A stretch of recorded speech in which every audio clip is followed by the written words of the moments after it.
बलोचिस्तान के शहर कल्लात से हमारे गिदरोशिया पॉइंट के नुमाइंदा नायब इसरार मेंगल की रिपोर्ट के मुताबिक गुज़श्ता रोज़ ट्रैफिक हादसे में कल्लात के अजीम हस्ती एडवोकेट निसार अहमद मोहम्मद शही शहीद हुए थे। उनके फातखानी के सिलसिले में कल शादी मोहम्मद शही हाउस में जारी है।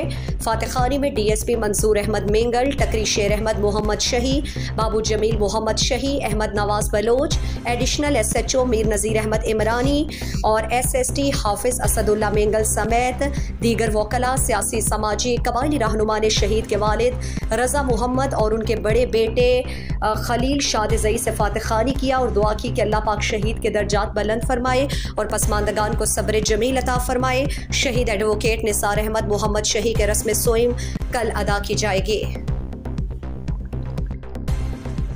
मज़ीद दिलचस्प मालूमात और खबरों से आगाह होने के लिए Gedrosia point Facebook page, Instagram, Twitter को फॉलो और यूट्यूब चैनल को सब्सक्राइब करें। बेल आइकॉन बटन दबाना ना भूलें